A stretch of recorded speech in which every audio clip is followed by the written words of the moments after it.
New Covent Garden Flower Market are brilliantly excited, as am I, to be chatting to the wonderful Shane Connolly, who is iconic as a florist, iconic as a floral decorator, evangelical about using seasonal, and passionate about being non-flower foam. And so it seems really appropriate that I am chatting. I feel slightly overawed. It's a bit like no before rubbish. to I talk don't to believe Shane it. Connolly. I So don't believe it. Shane, thank you for joining me and everybody that's watching. And I'm really excited because you and I have a little Insta conversation with one another occasionally. So we're going to have to be careful that we're not too rude on this occasion. When I said to my team on our staff meeting, I was going to speak with Simon, they said, "Oh, do you think that's a good idea? You two are so rude when you speak together."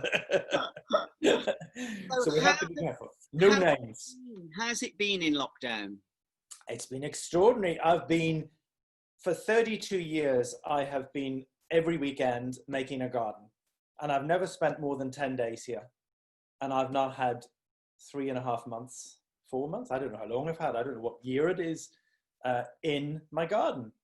So every day I've seen everything from its start to its finish. And I know this sounds really hard to say when people have had such terrible times, but the positive for me, there are lots of negatives, including business, which we might talk about or not. The positive for me has been that I have reconnected with nature. The thing that I tell people to do all the time, reconnect with nature, reconnect with your garden, reconnect with flowers, I've been able to do because of lockdown. And that's extraordinary. And I always talk about the fact that it was, as a 7-year-old, I was excited to become a florist by going to a flower show and being amongst flowers. What was the stem that made you choose this career path? Well, for me, the big passion was always gardening and growing things. And my parents gave me a little greenhouse, like 6 foot by 6 foot, when I was, I think, 12. In Your Greenhouse was Percy Thrower was my favorite book of all time. And growing things and growing the garden was my passion. And then I met a man called Michael Goulding after university. So I was 23 and I met Michael to look at his garden. And he told me that he did flowers for big events. Well, Ireland didn't have big events, so I'd never heard of such a thing. You know, a florist in a florist shop was never something that I thought I wanted to be. But when he described what he did, I thought, that is exactly what I want to do. Extraordinary. I don't know where, arrogance of youth, perhaps. So you were a gardener, you loved growing as a child, and then at school, what were you had to keep that quiet. That was a bit, it was a bit of an embarrassment. Yeah, I mean, we're a similar age, and the 60s and 70s weren't a period of empathy for anybody that had any slightly different interests. And I went to an all-boys school, and being a flower arranger and someone interested in gardening was a really bullying situation for most of my years. Totally true. And that was something that in Ireland was probably multiplied by 20 from what you had. Yeah. So I remember doing a project in science. We had to do a project, and I did one on the fertilization of tomato seeds, which I thought was actually quite nerdy. And they have to pass through a bird's digestion before they fertilize naturally. I thought everyone laughed. They thought that was like the weirdest thing to be interested in. I suppose it was for a guy of 12. Having left school, did you then go to university? Yes, and out of I didn't know what I wanted to do. I went and I read a degree in psychology. So if you have any little problems you'd like to discuss, Simon, for the right fee. Bloody hell, where would we start? I know. We could sort you out. It's never too late. No, I did that, and I spent 6 months in London as part of that degree, and that's when I met Michael Goulding. And that, I was sort of grasping at straws almost. I thought I would like to do something creative. I really liked gardens, and Michael seemed to do both those things.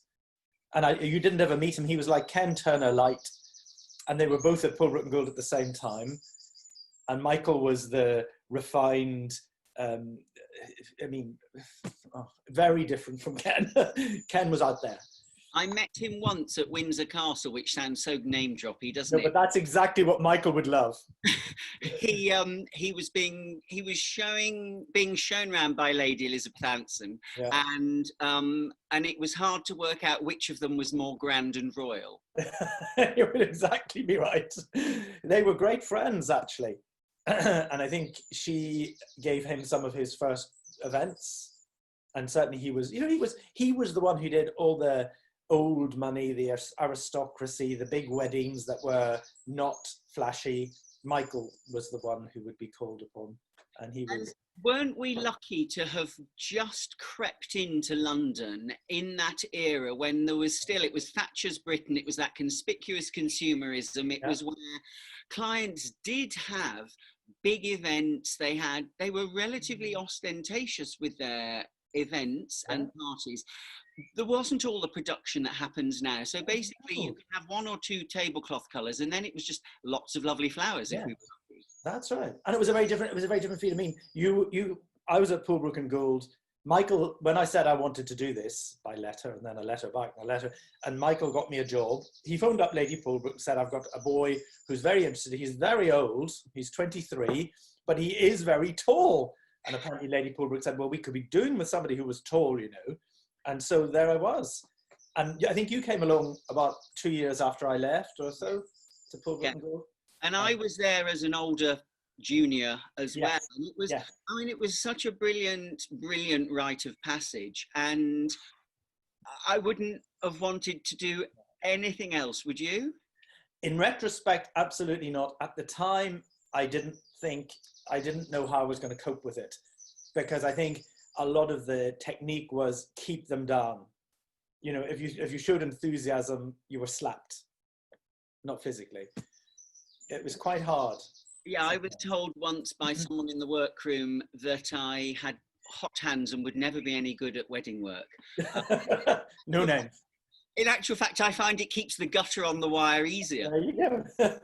But I think it was all a technique to keep you down, because they were used to girls, mostly girls, so not being sexist, but mostly girls aged 16, and who did what they were told. But you and I remember being asked to do the foliage bench, and I come up with a new way of doing it. You know, don't change it. We did that since 1957 on those. You cannot do it any differently. On the roundel or on the... Exactly. Yeah. So, you know, but that's so good for us. And everything I learned then comes back to me all the time. And you know, they taught, well, what I felt I really got from Poolbrooks and from Michael was the seasonal thing. And, you know, those amazing old ladies who would turn up in the car with bucket loads of flowers cut from their garden, Lady Bacon and Lady this and the Countess of that. And it was extraordinary. And I'd never seen some of those flowers. No, I hadn't. And it was also the thing that I found, I came from Warwick, and so quite rural, you know, a county town, but quite rural. Probably like Belfast. And so bunches of blackberries and bits from the hedgerows were what I'd only been able to arrange with. And if I was able to, I would go and buy a flower from the flower shop. Right. And then to suddenly, when I came to London, the exact reverse was happening. So suddenly the worth of a stem of blackberry or a bunch of grasses or something that looked like it had just been hacked off a bush in a garden was magical. Yeah, magical. I mean, they were magical times. And Yap was there when I was there. I think he was there and he was an incredible designer. And, you know, to go with him and pass flowers up as he arranged an urn, and it was, you know, unforgettable experience. We were lucky. I think we almost had an apprenticeship that I don't think really, there isn't that process anymore. I always feel guilty. I'm sure you're contacted a lot, as am I, by students and people that are at college wanting some work experience. And it's really hard for me. There aren't many venues that would let me take someone in on that basis. And also, neither of us do retail, so some days are really boring, and it's just endless washing storm shades and chicken wiring up containers, isn't it? Absolutely. And that's. I mean, we do have work experience people from time to time, but you know, they're always very polite about enjoying it. But I sometimes think you have had such a boring time. But when we think of it, not all the time at Poolbrooks was doing wonderful things, you know, bleaching out the buckets, clearing up the funeral workbox, and, you know, all that sort of thing. We did a lot of very repetitive stuff, but it's part, I think so many people go into floristry and they think it's all about the glamour. Yes. And it's so not about the glamour. You know, I can count on my one hand the number of times in 30 years where I have felt that I've had a bit of glamour in my, and I don't really want it, but, you know, it's not there. It's also hard physical work, and I think that there's a lot of standing at a bench in a bad posture. Yep. I think there's lots of being cold and wet, underfoot. There's always, you know, it's there's nothing glamorous about it, and yet nope. What's extraordinary is I touch the hem and fame of glamour. You really dig deep at times into the hem of fame and glamour with some of your amazing events that you do. But I'm still on my hands and knees brushing up afterwards. You know, it's not like I have become, I think that's the big mistake. You do not become your clients. No. And though they're friendly, they are not your friends. You don't have dinner together. You don't go to the theatre together. Well, you know, there might be the odd occasion where I think I had a 25th anniversary of my business where I did invite clients to a social thing. And that was exceptional. And we all knew it was exceptional. And that's sort of the way it stays. You know, it's a very interesting world we are in. And also because we leave the event before the guests arrive, 99% of the time, party organizers and event planners, they're still there. So that I think they feel much more glamorous. But don't you love the fact that we light the candles and then go home? And people will say to me, oh, wouldn't you rather stay? And I think, do you know what? I've read the menu. It sounds delicious. I know who the cabaret are. That will be amazing. But I'm going to go home. I'm going to take all this off. I'm going to have a bath. I'm going to pour myself a glass of wine, cook my own dinner, which I really enjoy, sit with my husband, watch a bit of telly with the dog leaning across me. I'm really happy. Be nice. I quite agree. I don't want, when people say, oh, stay for a drink even, you know, given the option. Even though sometimes it looks like fun, some parties you do and you think this is going to be a fantastic party, but you would only be, I've been to about 2 weddings in those 30 years. Both times I regretted going because I didn't know anyone. I was also only there because I did the flowers. So you're introduced as the person who did the flowers. There's no other side to you. I don't want that. You know, I've got more in my life. Yeah. And so you have more in your life. So when you aren't arranging for your incredible client list in London and you will escape to Worcestershire, where we're talking to you now, and apart from your garden, which you've told us all about, what's your other huge passion? Music. And that was really the reason I came to London, to increase music, because I sang. I still sing in the Bach choir, as you know. You stood in front of me at a funeral once. You were blasted. Tracy's father's funeral. Singing and music is the thing that keeps me sane. And the garden as well. If I was just doing flowers, I think I would have gone mad. Why? Because there's a lot of frustration. There's a lot of work for less money than people think. I mean, everyone thinks you must be so rich because your clients are rich. That's why they're rich.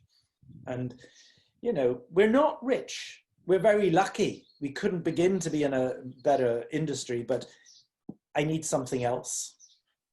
And when I sing on Monday nights between 6:15 and 8:15, the Bach choir rehearses.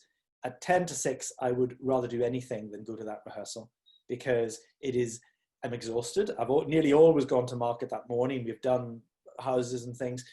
And then I have to go to Victoria, and I get there really feeling grumpy, and I come out at 8:15 on a high, because I haven't been able to think about, you know, have I remembered to order this? What did they mean when they said they want to half the budget? What did she mean when she said she doesn't like pink? All those things out your head.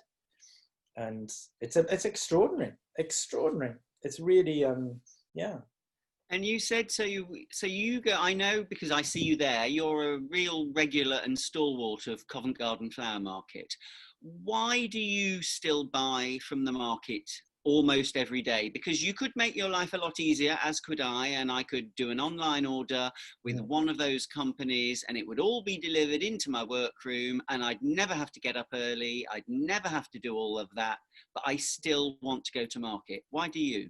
I think the flower market is essential in the life of a designer, florist, whatever you want to call yourself, floral arranger in London. I think it's the thing that gives you the inspiration. I think it also makes you commune with your contemporaries. I mean, I don't see you very often except at the flower market. It's just a fact. We're all busy, we don't see. And it's essential. I go there and I see plants. Plants are a big part of what I like to use. I love using growing things. And I just feel, if I go there, I see the first auriculas. I see the first little herb plants. And you think, oh, next week I could use herbs for blah. And it's, if you just had an order form on screen and you were ordering from Holland, of course you can guarantee the quality and all that. But I think you don't get any inspired thought. You would think it has to be blue and white. What blue flowers? Oh, delphiniums. Oh, but you don't know what's going on outside that. And also the character. We love the characters in the flower market. You know, I mean, people like Dennis and David Gorton. Yeah, they're the life and soul. And the young ones like Saul at Pratley's. I just think Saul is an incredible guy, and I can't support him enough.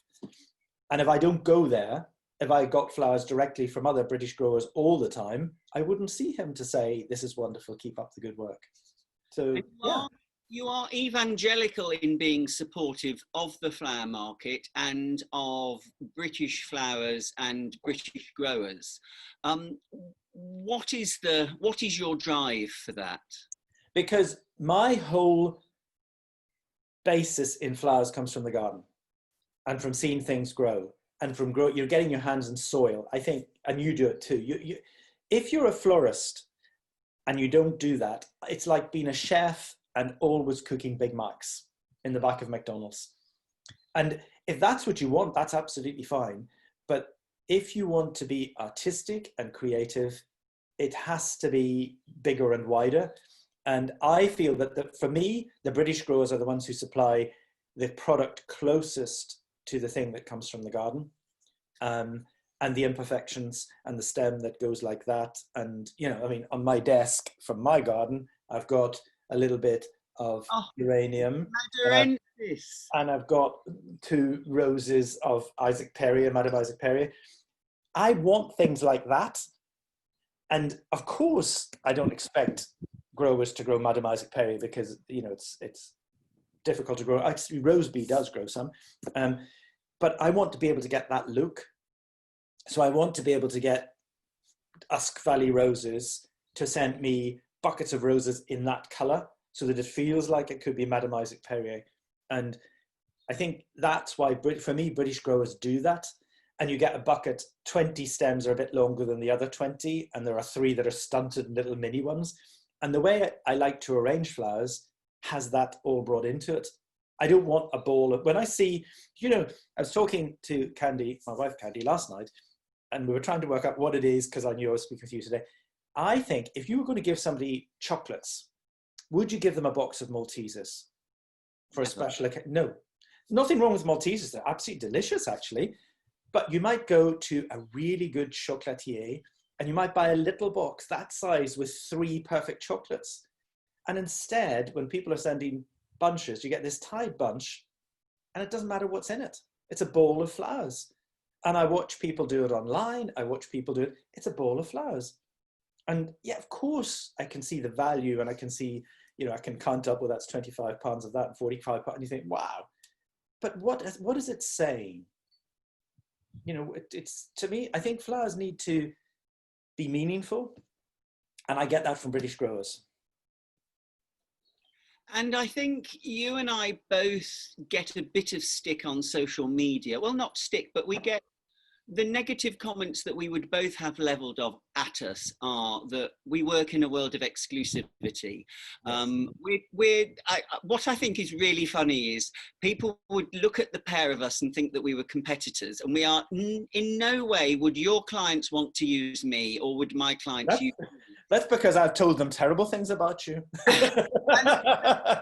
Because we do such different things, but with the same raw materials, or a very similar set of raw materials and a similar set of workings and ethos. And what I think is extraordinary is we both work, and we are lucky, we get to work in incredible venues with clients who have very generous budgets. Yep. They're no more or less demanding with their requirements because they've thrown a bit more money in your direction than someone is who hasn't spent much. But one of the things that we do get criticised for is people would level at us that, oh, well, it's all right for you because you're able to do X, Y, and Z. And I think that ultimately, I remember working in the flower shop in Warwick a million years ago. I would go and help out the interflorist shop. Whenever the owner went on holiday, I would go and work in the shop for a week. And loads of people would suddenly say, oh, I can tell you're in now, because I would cut up the old cyclamen plants that weren't flowering and use the leaves in my arrangements, rather than buying some nasty, boring leather leaf from the Dutch van. Yes. And so I think there is an innate something within us that sees a difference to some plant materials and sees an option. But that's we don't do it because we're in exclusive areas. We do it because it's innate. And also, we want to try to be different. I think being taught how to do a tied bunch and doing that tied bunch for the rest of your life with similar ingredients but a different color scheme, that is not creativity. I'm really, really sorry. And you know, you can't say this design is in blue and white. It's not a design. It's a formula. And if you want to be really good, and if you want to, because, you know, I started off, as I know you did, working in our kitchen.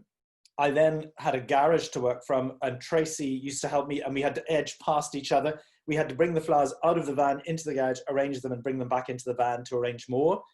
And, you know, people say, oh, it's all very well for you. I've done it for 32 years nearly. And that's why it's all very well for me now, because I've worked at it. I haven't, you know, I wasn't born with a studio and 3 members of team and a van. It didn't happen. No. I had a car. And, you know, I do sometimes resent when I get a DM on Instagram that starts with, it's all very well for you. But what you don't realize is, I do realize, you know, I really realize it's still a problem for us. Yes. You know, it's just a bigger problem, actually.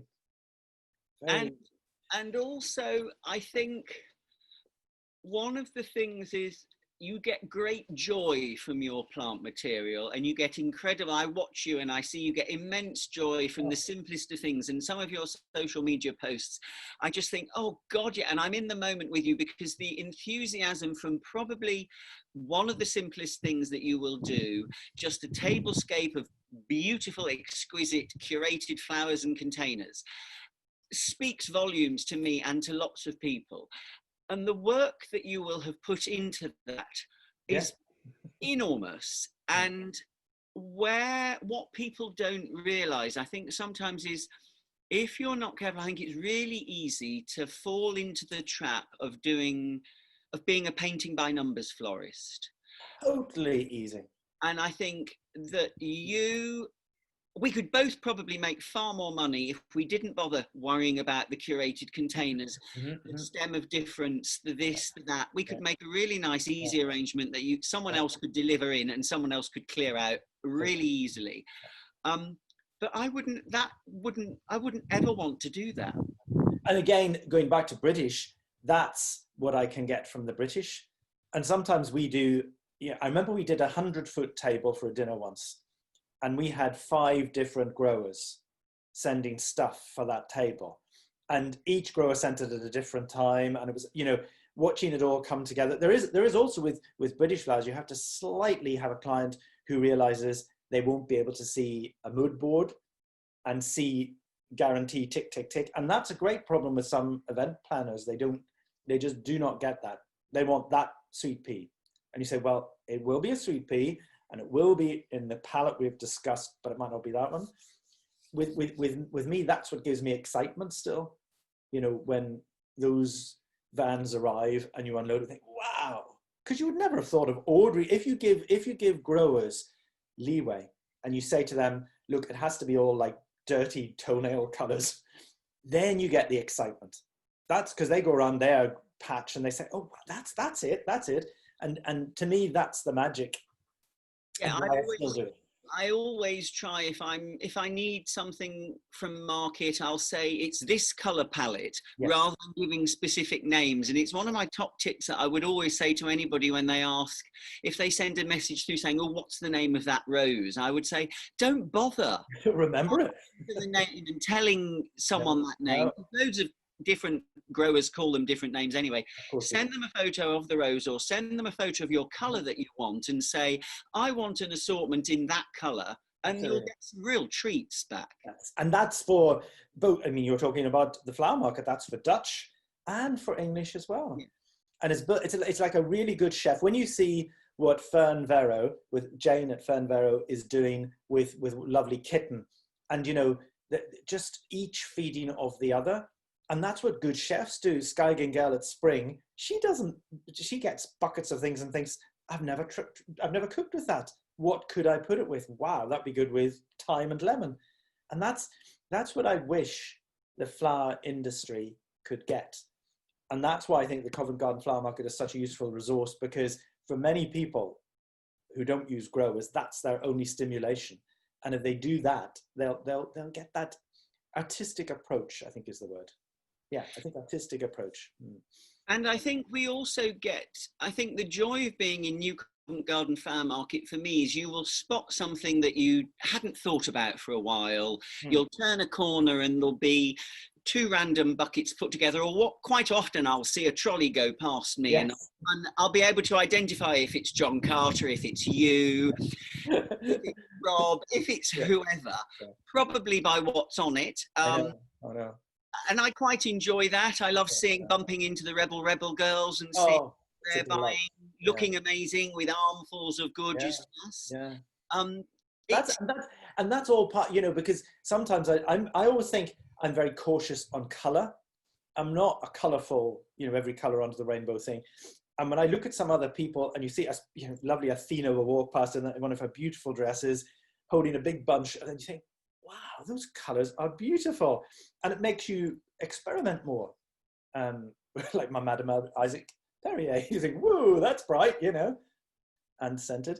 And it's that you get at the market. If I was ordering online, well, I wouldn't do it. I wouldn't still be in the business. There's no reason. And I think my clients would have grown tired of me. And what is your drive for remaining in the business? Never. I suppose I'm an only child, and I had a very strict mother and a very non-strict father, which was a good combination probably. And my mother, always a bit like some of the ladies in the workroom at Pulbrook, she thought you should be kept down. So I'm never complete. You know, when I did the Duchess of Cornwall's wedding bouquet, I phoned my mother from the steps of St. George's afterwards. Said, what did you think? What did you think? And she said, well, I didn't see many flowers in the church. And I said, no, there were trees, Mum. You didn't, you know. And she said, and that bouquet, what was the bright yellow one at the top? She didn't say it was beautiful. And I have that mentality. So I always think I could do better. So that's what keeps me going. And also the excitement of doing the next thing. You know, if you get a real empathy with a client, as you know, you really want to please them. And you really, really want to make it the best you've ever done. And it never is. So you do it again. And you want to do another one. You know, I mean, I do, especially things at the Royal Academy and the V&A. They, to me, are my treats, because they're connected with an exhibition. You've got some incredible artists that you're inspired by. And you might have 5 attempts to do it over a season. And 5 attempts, you think, you know, I didn't like the grey, didn't work. Let's try it with acid yellow, like Athena's flowers. And suddenly, and that keeps me going. I mean, yeah, it's to be better. To be better. And you touched upon, you mentioned the royal wedding that you created the flowers for. You've created flowers for a few royal weddings now, Shane. Are you able to tell us a little bit about the excitement of that process? Well, I mean, with the Duchess of Cambridge, the Duchess of Cornwall and the Prince of Wales, and the Duchess of Cambridge and Prince William were the ideal clients. They trusted me. They didn't completely know what they were going to get. That we knew what we were aiming for. Everything was British, everything was seasonal, everything was unreliable. It was a joy. You know, to me, that's why you do it. And, you know, when those vans came up at Westminster Abbey and the doors opened with the stuff from Sandringham, we thought, oh, God, that's so beautiful. The fact that you had spent a lot of time before going up every week to look at what was there and talking the gardeners through what heights and what you needed. And it was also, I suppose, you know, the other thing, they were a great chance to have integrity, because I do think that's really important, especially post-COVID, for all of us to be important, it's important for, to be able to say, this was British, this was seasonal, and to actually meet. I get so tired when I see meadow flowers and you look at the photograph and it's got blue bee and it's got blah and it's got blah, it's got a few grasses and it's arranged in foam, and you think, at least say I was inspired by a meadow, but don't say these are meadow flowers. You know, don't mislead. And I think to be able to do something with integrity in such a public place meant a huge lot to me for both those weddings. And as you're creating the bride's bouquet, Mm-hmm. for the woman who will one day be our queen, Mm-hmm. do your hands tremble just a tiny bit more? Are you aware that you are literally weaving yourself into the tapestry of British history? I know that. Those are my exact thoughts when I was doing. No, not even slight. I mean, it's like any other. You just want it to be right for them. You know, I didn't. Yeah, it was just, and also the great pleasure of doing something for people who really love flowers and who really love nature.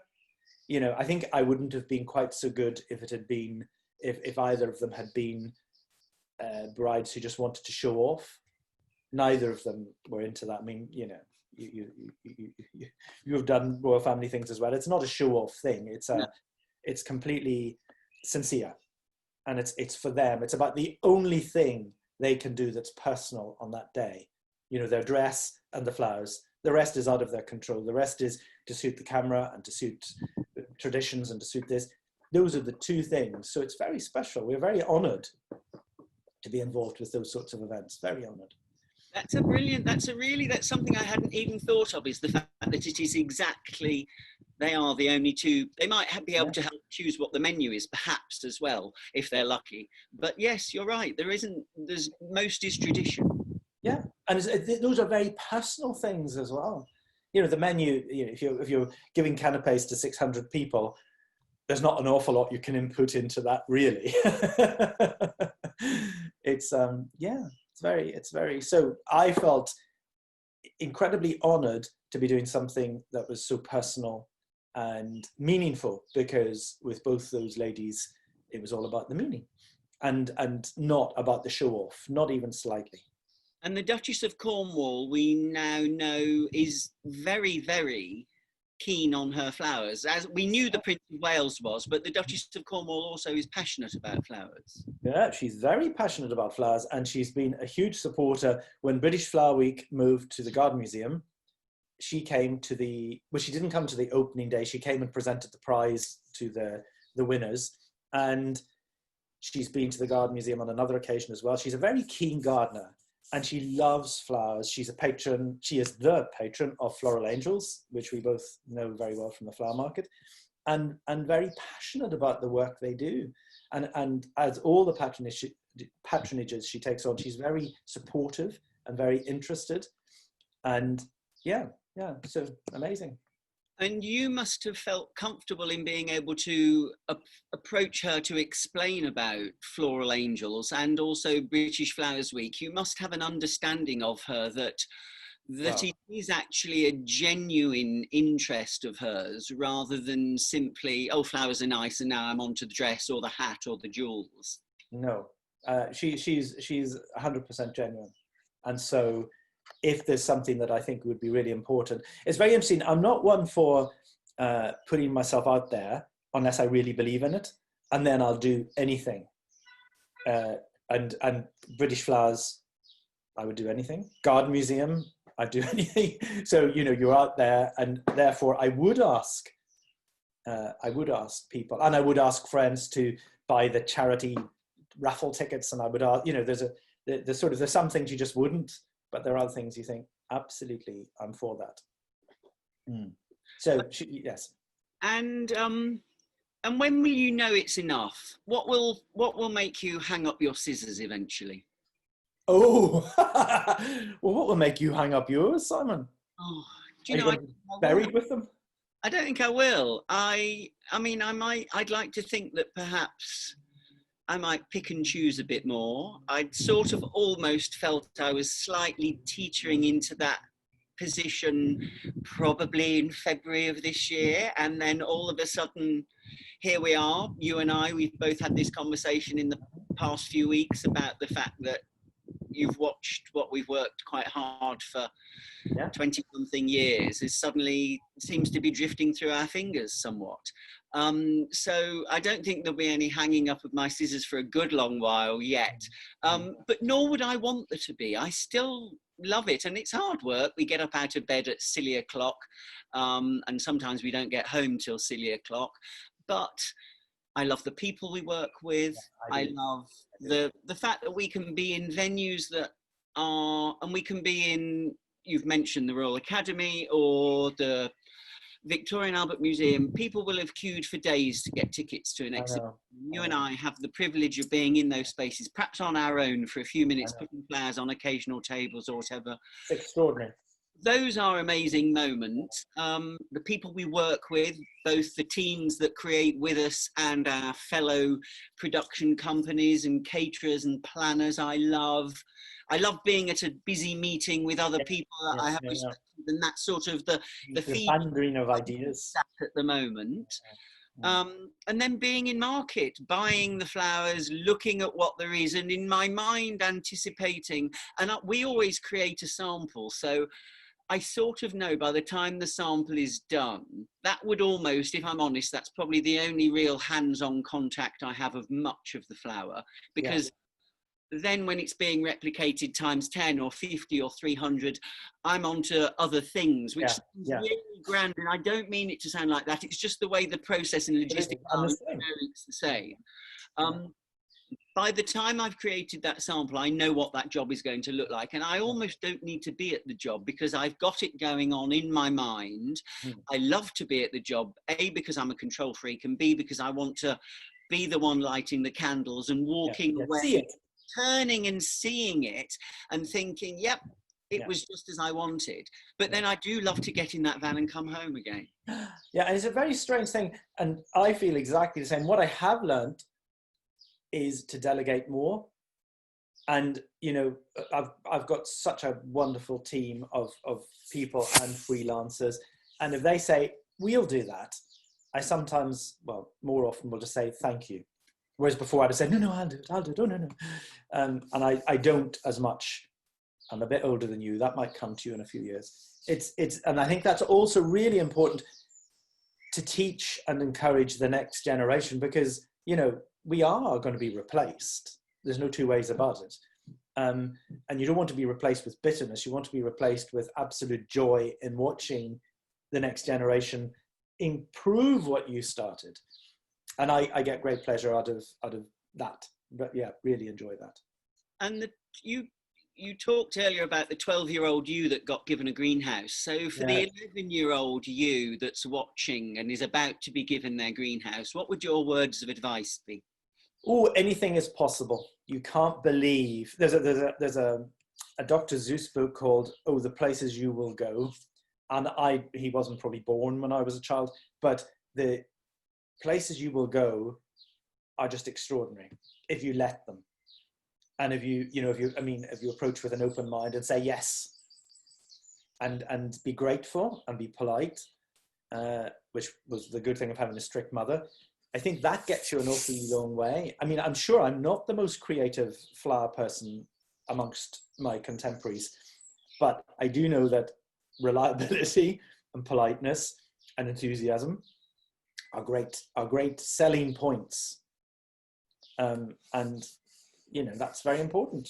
Looking forward to most after the end of lockdown? Do you know, it's really interesting. I've missed my choir. very much.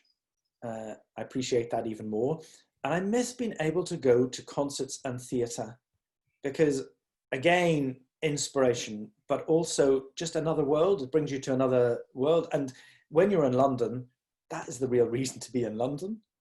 And I miss that. I miss that very much. I don't want to watch it on video, and I don't, I'm not a great telly person. So I slightly miss that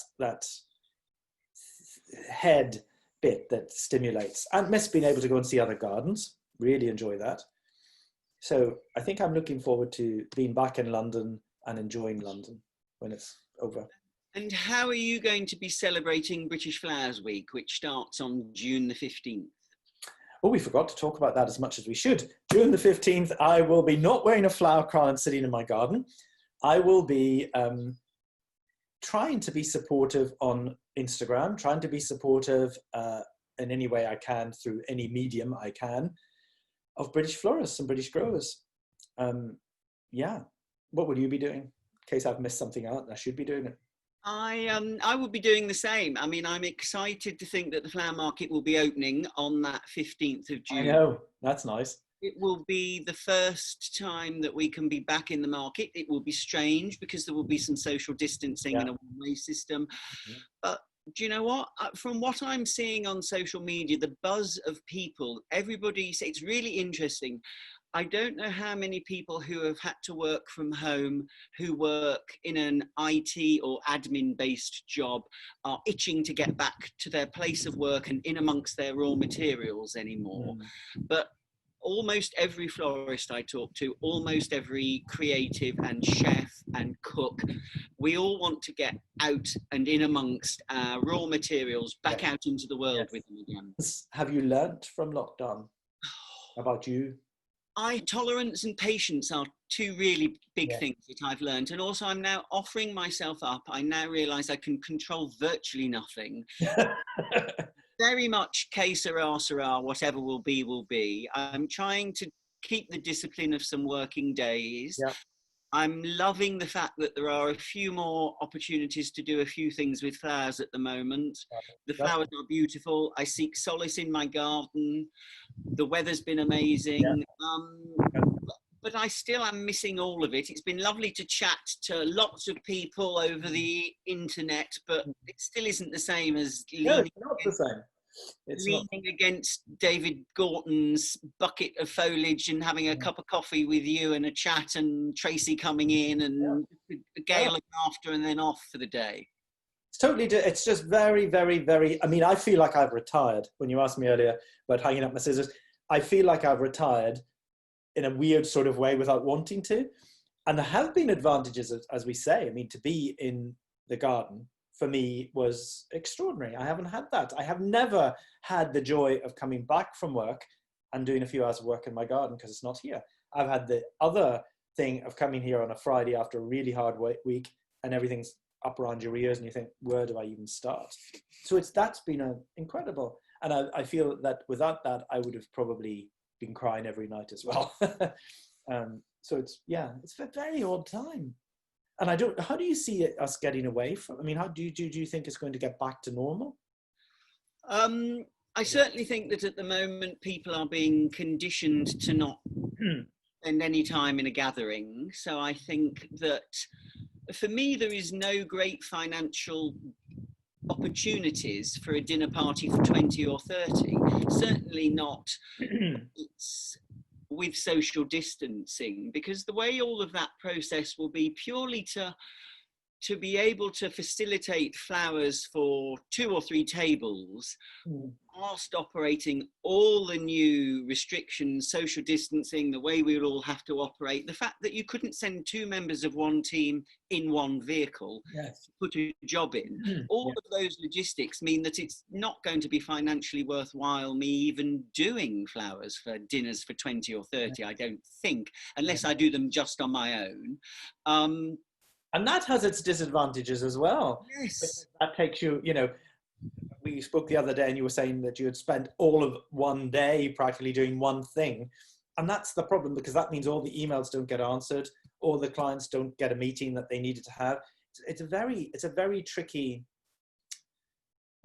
scenario? I don't know. I don't know what the new normal will be. I think that we will, I hope post-COVID we'll all be a bit kinder, a bit more empathetic. I hope that we might value simple things a bit more. Yeah. And I do hope that from a flower point of view, we value what is seasonal. I mean, the whole message, why do we bring flowers in the first place? And I think we bring them in to connect us with nature. I don't think we bring them in just to connect us with color. We could do that with a cushion. So, you know, if it's bringing nature inside, you want to bring what's out there in. And I hope that after all these time, you know, if I'd been living in a tower block in a little room with kids around, the thing that would have kept me sane maybe is growing our dried peas and a bit of soil, just to feel that you were doing something that connected you. And if somebody gave you a 3 flowers that you could just feel that connection, and I hope that's what we all take out of this, that we don't just need more flowers is more on a table. We want to have something that actually, you know, you say, wow, I've forgotten that it was blossom time. Look at those blossoms. Or sweet peas, or something that makes you think of where you are in nature. That's what I really hope. That's a big hope. It's been a challenging time, and I think I'm excited that the flower market will be open again. I think it's extraordinarily fortuitous that the 15th of June is the opening of New Covent Garden Flower Market and the launch of British Flowers Week. It's been fab chatting to you. Thank you so much. And I hope that I will see you for a socially distanced cup of coffee in the flower market and maybe even a bacon sandwich. You never know. I feel like I've been interviewed by the Laura Kunzberg of the flower world now. Oh, Shane, thank you for joining me. It's been a total pleasure. And I know that everybody at New Covent Garden Flower Market is really grateful for you giving up your time. So thank you very much. Okay. Anytime. See you. Yeah, thanks. Bye. Bye-bye. Well, was not that the most lovely chat? So great to chat to Shane. I hope you all enjoyed it. He is such an inspiration for a lot of you, me included, and he is absolutely passionate. He's such an advocate for British and seasonal, and it's so lovely to hear his journey. So thank you all for joining me. Thank you, New Covent Garden Flower Market, for having me chat to Shane, and I can't wait to see all of you again very soon. But whatever you're doing in the meanwhile, keep safe, and I'll see you soon. Bye-bye.